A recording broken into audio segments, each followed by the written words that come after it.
Welcome to Holocaust Remembrance Around the World, sponsored by the Emil A. and Jenny Fish Center at Yeshiva University. I'm Lois Roman, the producer of this series. In this interview series, we find people all over the globe who are shaping and reshaping Holocaust memory and education. They make the past relevant in today's world. For this segment, we will travel to Lithuania. I am absolutely thrilled to introduce Elliot Matz, who's spearheading a project to build an open-air museum in Lithuania in the form of a shtetl, or market town. Elliot is a retired real estate and business executive. He has a BA in architecture from the University of Pennsylvania and an MBA from Harvard. 35 years ago, his genealogical work led him to Rumsiskes, Lithuania, where he discovered his own family roots in a submerged old village, but also the Open Air Museum of Lithuania, Lithuania's version of colonial Williamsburg. Elliot felt that the Jewish history in this museum was vastly underrepresented, and today he will share with us what he's doing to change that narrative. Elliot is a self-declared Holocaust addict. We are so happy to have him with us. Welcome, Elliot. Thank you very much. I might say I'm a recovering Holocaust addict. Oh, that's good. Glad to hear that. Thank you. So when I invited you to come onto the show, you and I had a brief conversation about how your focus on a shtetl town and the way Jews lived for a long time before the Holocaust ever started had anything to do with Holocaust remembrance. Do you want to talk about how you view your role in rebuilding the shtetl as part of Holocaust history? Yes, and I think it's a subtle connection, but you know, there were approximately 1,500 shtetls in Eastern Europe in what used to be the Pale of Settlement, and all of them were destroyed, at least the Jewish parts of them. And there is one of the lines that I use for my project is that there are now many worthy places to go in Eastern Europe to see how people struggled and died, but there's nowhere to go to see how they lived. And with the Holocaust, that the memory, the accurate memory of the many towns and the experiences of millions of people was erased. And it really in my opinion, deserves to be resurrected. So it's related to the Holocaust because the Holocaust created the reason for desperately needing to study what life was like before the Holocaust. Yeah, I can't agree more. And in fact, in many parts of Holocaust studies, particularly today, we talk about not just looking at the vast number of 6 million that were killed in the Shoah, but looking at it from a Jewish perspective, looking at each one of those 6 million as people and individuals. And especially when we pass on this story to the younger generation, making sure that they realize and understand the role of the Jewish people in Central and Eastern Europe before the war. You brought with you a really wonderful video that I think is worth showing to our audience right now so that they get a sense of the whole project in its totality.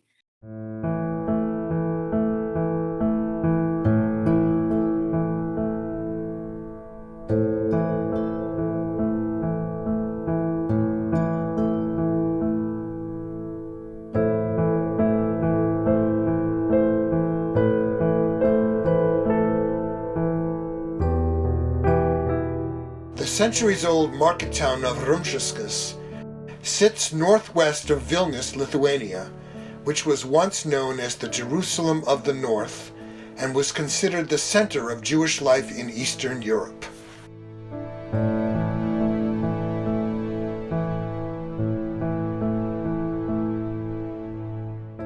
Rumsiskes, like hundreds of similar shtetls or market towns in Eastern Europe, was for centuries occupied by both Christians and Jews.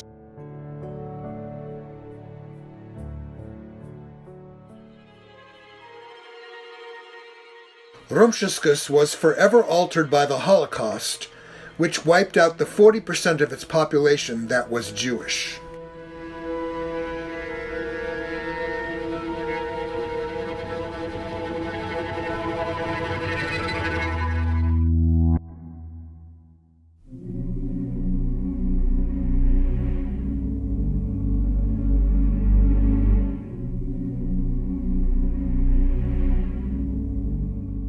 Beginning in 1959, the Soviets built a hydroelectric dam on the Nemunas River, which formed the nearby Kaunas Lagoon, submerging the entire town.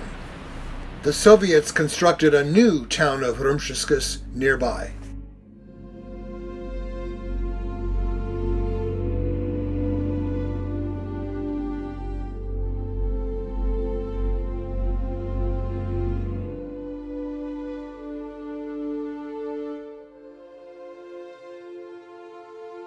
The goals of this project are to build a representation of the pre-war Rumsiskes, showing and academically researching the fullness and vibrancy of life that took place here, where Christians and Jews lived side by side for centuries in struggle and in cooperation, and to add to Lithuania's existing open-air museum near Rumsiskes, which now tells only part of a story that cries out to be told in full. Visitors will go to the existing museum to experience what life was like in rural Lithuania, and they will visit the new nearby museum to experience life in Lithuanian and Eastern European market towns, or shtetls.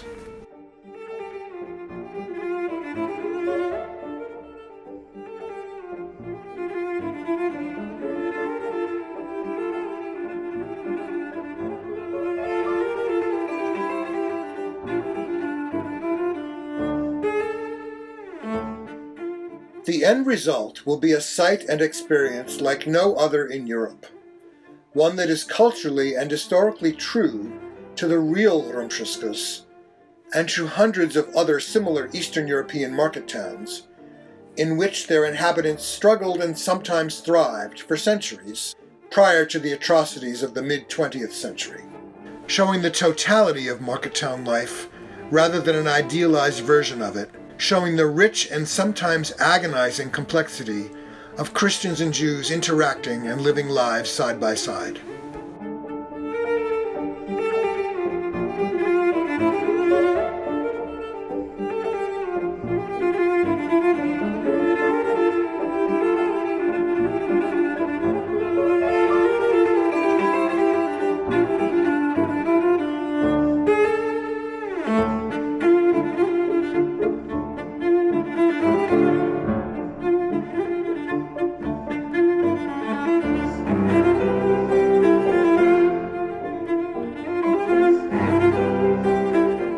There are spirits here, but there are also stories of a vibrant life that has been lost to history.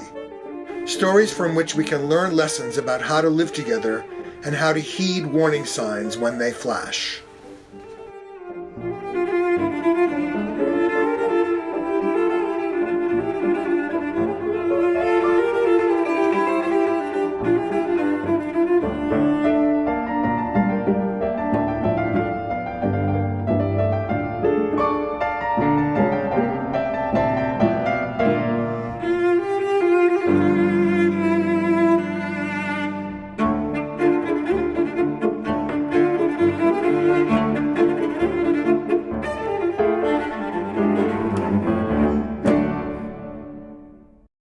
Elliot, this is such a unique project. I'm so amazed by it, and my own family history is from the shtetls in that part of the world, not your shtetl, but others. And I can almost picture my own relatives in those black and white photo clips. And I can't help but ask you, why you? So I also have the same background, and I'm not building an open air museum in Lithuania. Can you talk to how how did you decide to do this? What motivates you to make this project happen? I ask myself that the same questions sometimes.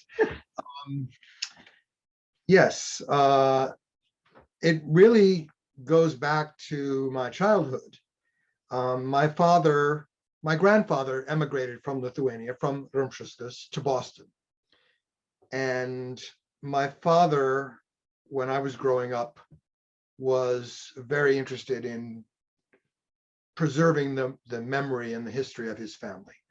So when I was a young kid, when I was maybe 11 or 12, we started researching the Matz family history and interviewing whoever we could find about that family.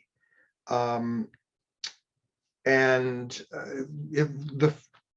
think the second slide actually shows a photo of my grandfather and his brothers. Okay, so you brought with you some pictures. Maybe Alana, can you put the slides up?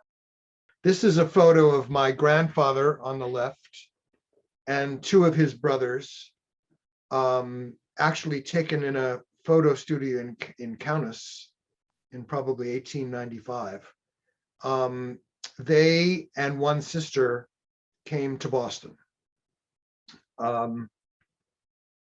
I started researching the family history with my dad, and mainly by interviewing people. This was in the late 60s, and there wasn't the internet at that time.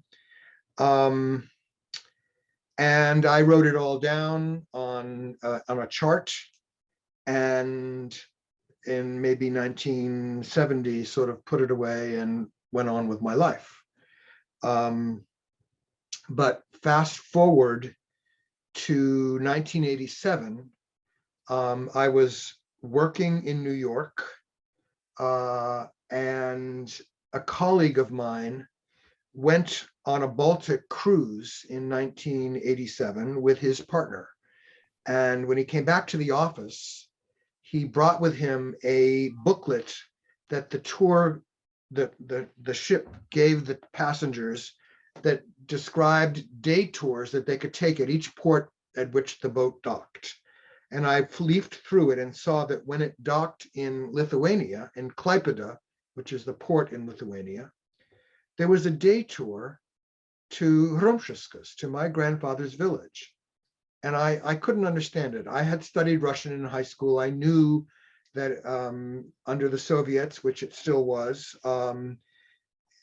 travel to the small towns in Eastern Europe was not permitted. And travel even to the large cities was permitted, but only with an in-tourist guide. I couldn't understand why my grandfather's town, of all the towns in Eastern Europe, was open for tourism. And I discovered that it was because in the 60s, the Lithuanians built an open air museum at or outside of this town. Actually, what had happened was in the late 50s, the Soviets built a hydroelectric dam on the Nemunas River, which was the main river between Vilnius and Kaunas. And our village was on that river. And when they built the hydroelectric dam in like 1959, the dam formed a lake, as they do, and it flooded a number of towns and farms, including Rumsiskes. And the Soviets built a new Rumsiskes, a little nearby where the old Rumsiskes was, but the old Rumsiskes was flooded. And I imagine because of all the upheaval that was going on at that time, that's probably why the Lithuanians decided to build the open air museum there. I think you brought some photos of your visit to that museum, right? Yes. So I was going to say the next year, I decided if my grandfather's village is the only town open for tourism in Eastern Europe, how can I not go? I made a deal with my mother at the time. My father was long gone. And we went to Russia and Lithuania.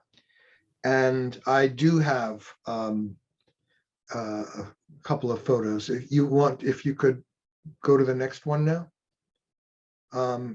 This is my great-grandfather and his wife in Vilnius. I mean, in Rumsiskes, but keep going. This is me at the museum in 1988, and that woman was our in-tourist guide, who was wonderful. So we, aside from going to Vilnius and Kaunas and being tourists there, we also arranged for a driver and a car and our in-tourist guide to go to this museum. And we also asked the guide if she wouldn't mind taking us into the actual town of Rumsiskes, the new town, to see if we could find someone old enough to remember before the war, maybe remember our family. So this was at the museum before we went into the town.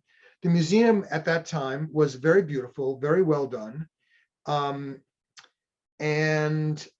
But it was really only showing rural Lithuania at the time. So life on the farm. And there was almost no representation of Jews. There was no representation of Jews, but that was probably not inaccurate because the Jews, as we know, were not farmers. For periods of time, they were prohibited from owning land. They were primarily merchants and tradespeople. We went into the town and found this older lady who was the church caretaker. And this is a photo of her in 1988 inside the church. The church was one of the only buildings that was moved before the old town of Rumsiskes was flooded. So this is the original ancestral church that goes back several hundred years. Now, when you say that the original town was flooded, during the movie, we saw an aerial shot of the museum and a big body of water in the background. So that is a man-made lagoon. And yes, underneath that water is where the old shtetl was? Exactly. And, in other areas, there were a couple of other smaller towns that are also underwater and many farms. This is a pretty huge lake. And the current museum, the grounds of the current museum are near the new town of Rumsiskes, but are on that lake, on the shore of that lake. Okay. And then underneath the lake, they found the ruins of the old shtetl town, right? There was a movie made about that? Yes, there was a documentary that was made in 2019. A professor who was then at the University of Hartford, now at Christopher Newport University, by the name of Richard Freund, who specializes in high-tech archaeology using GPR and underwater radar and stuff like that, to look under the ground and without having to disturb it. And he's done a lot of work in Eastern Europe and in Lithuania. He's the one who has done work that you might have heard about at the Great Synagogue in Vilnius. He heard about me and my project and asked if he could try to do a documentary to find the remains, if there are any, of the original town of Rumsiskes underwater. And my nephew, who happens to be a marine biologist and a diver, was also recruited to be in the film because Dr. Freund felt, and I'm sure he's right, that the most compelling documentaries are the one where there's a personal connection. That movie was made, and it is called Stories from the Depths of the Lagoon. And it's really interviewing three people, I being one of them, who were trying to trace their roots or reconnect with their roots in that town underwater. So it's me and two other current residents of Rumsiskes who grew up in the town before it was flooded. Great. Well, sorry for the aside. Let's go back to the rest of your pictures here. So you met this old woman, and then was she able to tell you anything about Yes. the town before the war? She was wonderful. She said she did remember, she was a teenager during the war. She remembered the Jewish community. She had friends who were Jews. She even said she thought her parents had worked for Jews. She remembered the day that the Germans invaded. Of course, the Germans didn't stay very long in Rumsiskes. They kept on going. She remembered the day the Einsatzgruppen came through and rounded up the Jewish citizens of the town.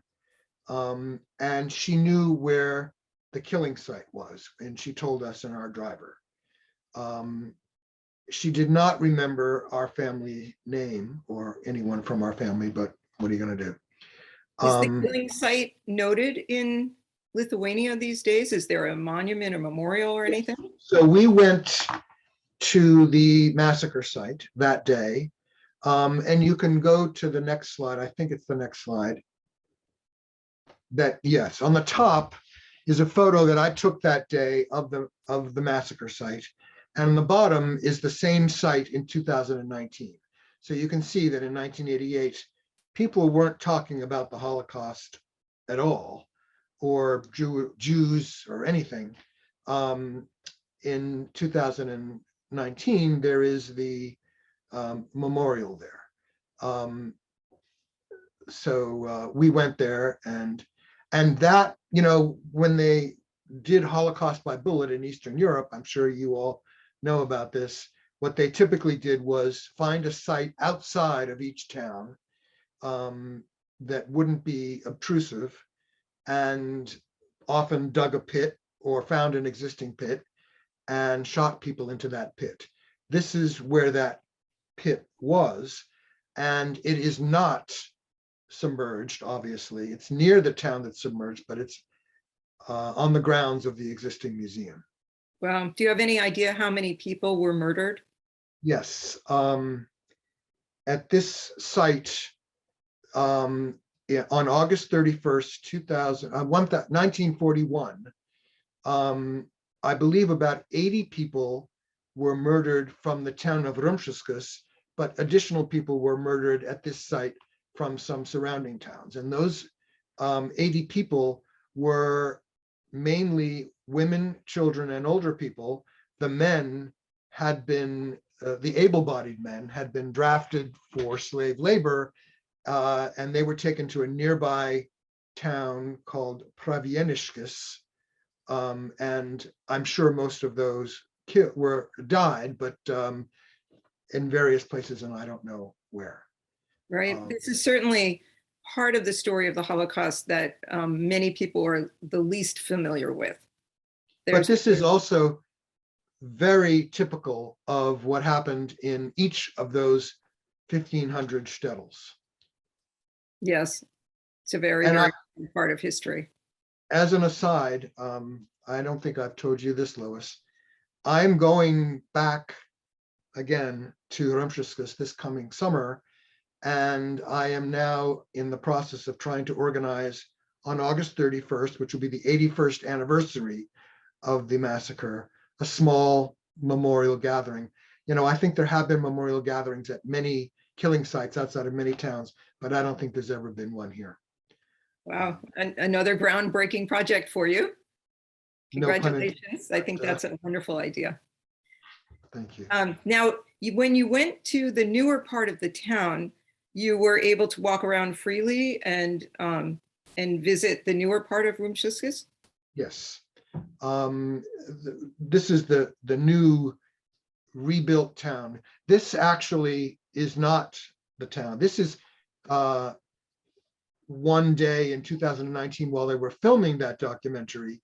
We all went into Kaunas. This is a beautiful walkway in the old part of Kaunas, and that is the Matz family tree spread out on the sidewalk. Wow. And people You have deep roots there. That looks very large. Yes, well, the oldest person on that tree was born in about 1820, so it's not, doesn't go that far back, but of course, people had lots of kids back then. So I it's, understand. So now where exactly is this in Lithuania? Where exactly is it on the map of Eastern Europe? well, this is Lithuania now, and you can see where Rumshiskas is. It's between Kaunas and Vilnius, and that blue body of water next to the marker for Rumshiskas is the lake that was formed when the hydroelectric dam was built in Kaunas. Wow. Now you have a sense of how really large that body of water is to make it onto You a can map. also understand why in the 60s they decided to build an open air museum there. Number one, because there was so much upheaval because of the construction of the dam. But number two, it's strategically located between the two largest cities in Lithuania, which is where most of the tourists would be going. And the So, museum was for local Lithuanian people in school groups as well, right? Not just tourists. mainly for locals to, in theory, see how their ancestors lived. Fascinating. Yes. So my favorite part of the film, of course, were the old photos, the black and white photos of the market towns. Did you bring along some more photos of that? There are some more in this in the slides. Most of the other slides and video that I had are not of Rumshiskas. So I couldn't find very much of Rumshiskas itself, but this is the one slide I do have of Rumshiskas 1930, a celebration of the Grand Duke of Lithuania.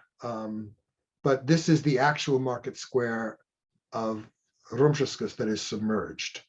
I do have some photos of additional photos of other typical market squares. This, I don't know where this is, but this is a very typical market town square. And so the people that we're seeing in these market squares, the villages may be 40, 50% Jews, and then 40 or 50% of other Christian Lithuanians? It varied, but the market towns were anywhere from 20 to 70 or 80% Jewish, depending on the town. And also, and I don't claim to be an expert in shtetl life.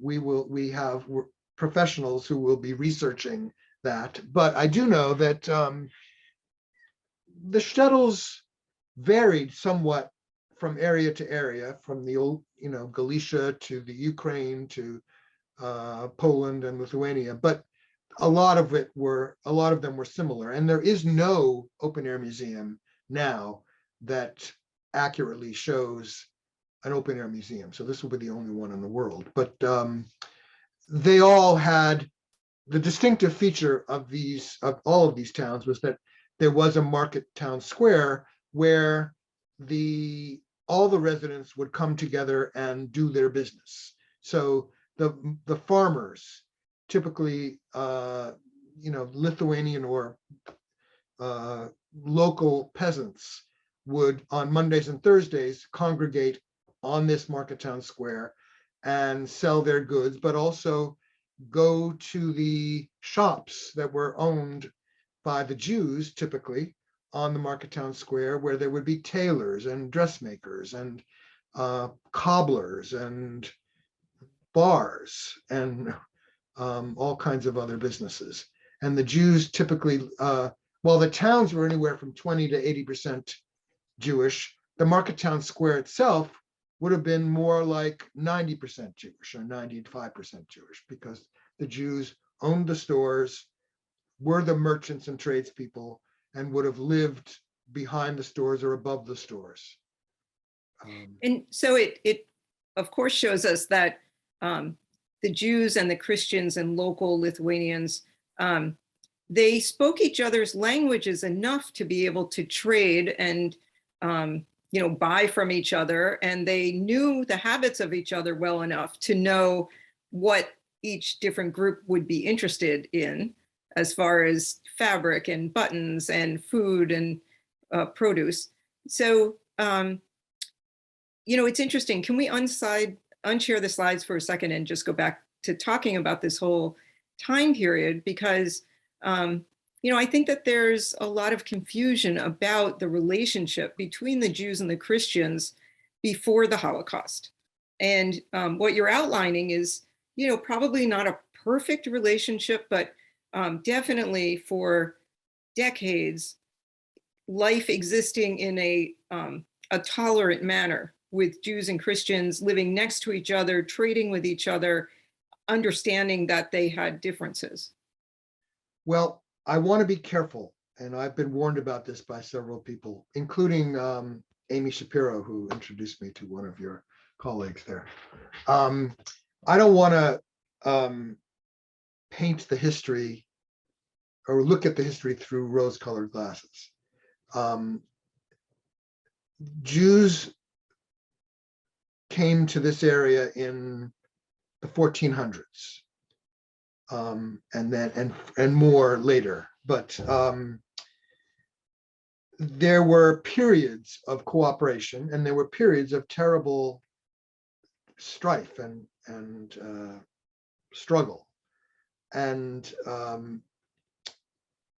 and I think it also varied by area.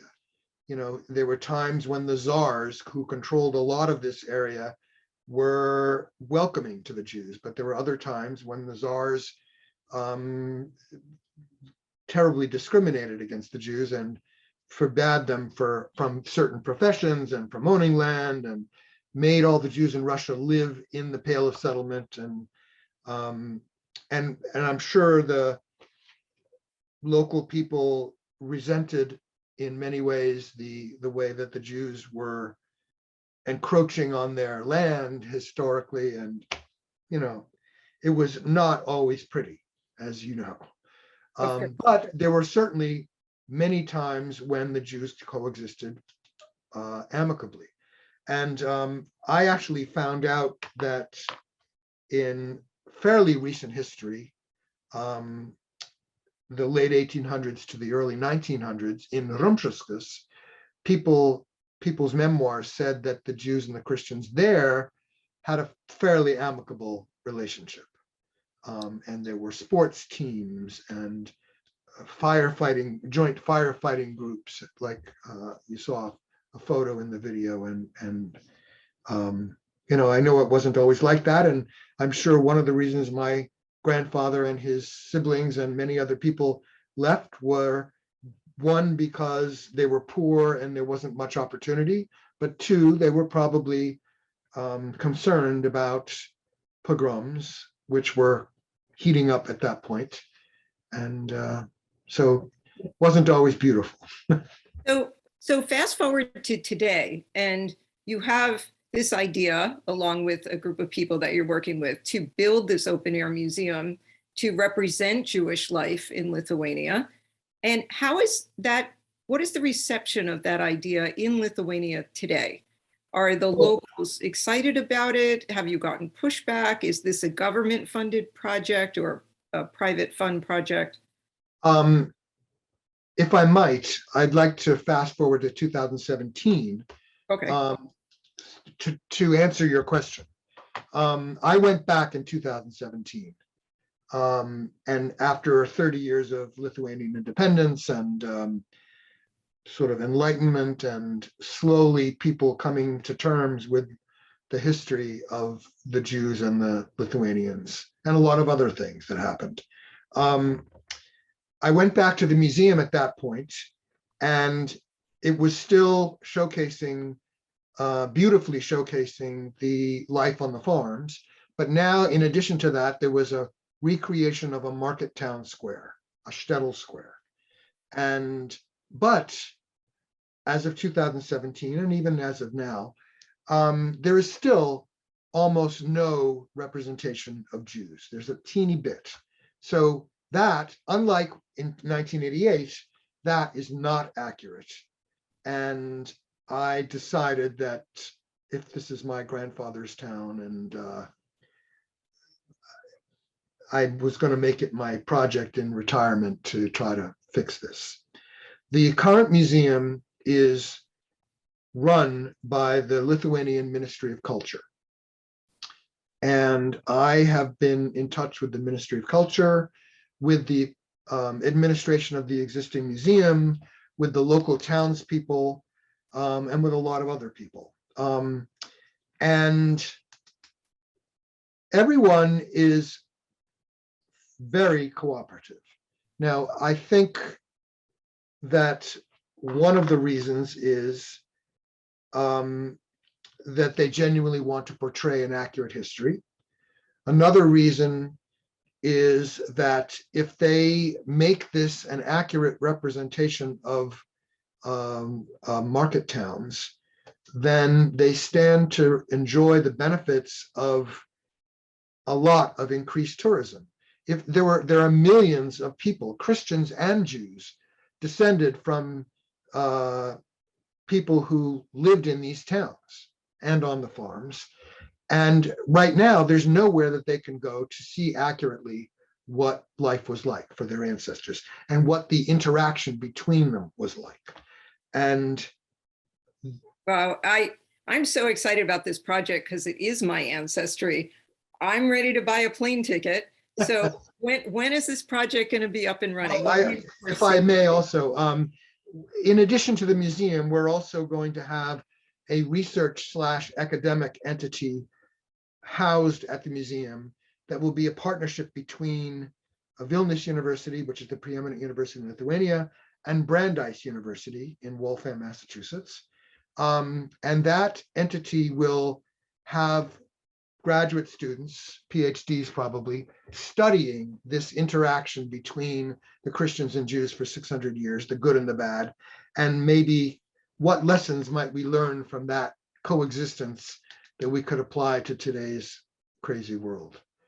And so opening date projected? Well, we're at the stage now. I've got a very detailed project proposal, and the project budget is on the order of $16.5 million, which ain't going to come from GoFundMe. It's going to be from fundraising to wealthy people and philanthropists. And if I have my druthers, it'll be a couple of wealthy Jews and a couple of wealthy Christians from Eastern Europe. But the timing all depends on that fundraising.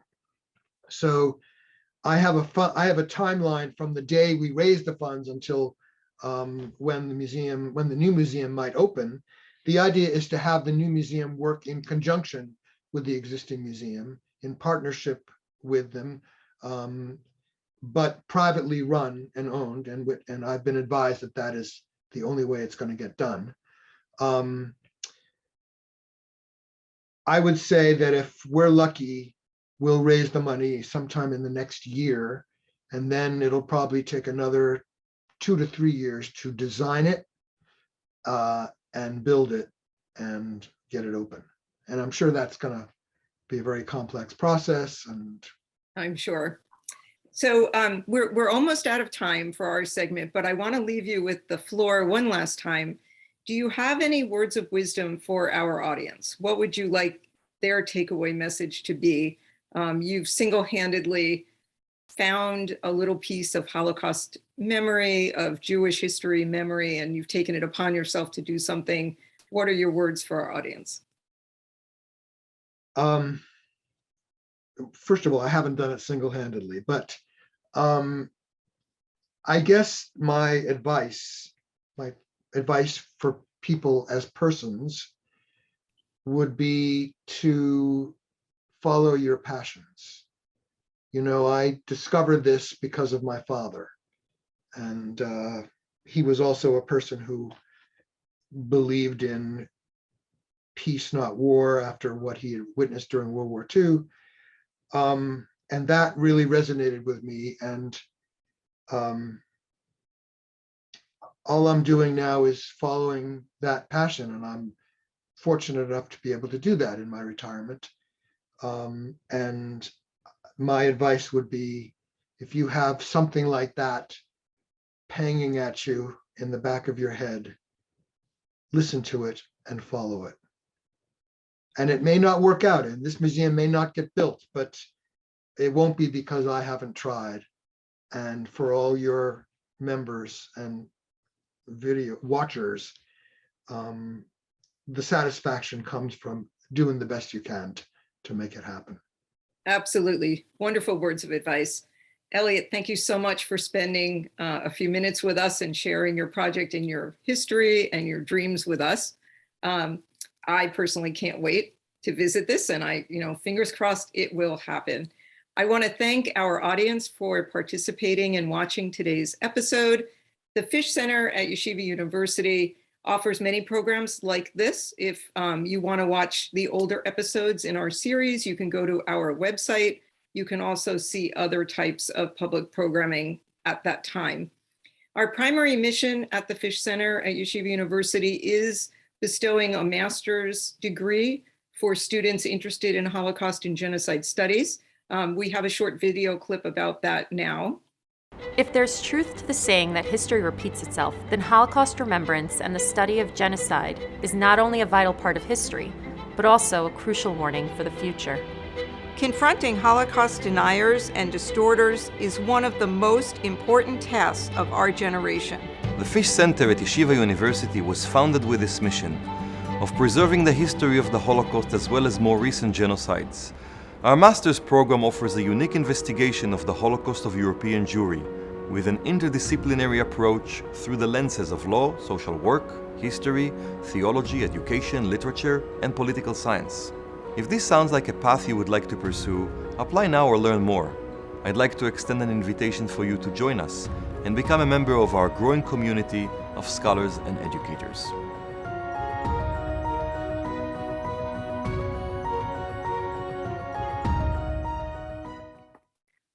We look forward to next month when we will be speaking with Dr. Minaza Friedi, who is the head of the Holocaust Genocide and Interfaith Education Center at Manhattan College.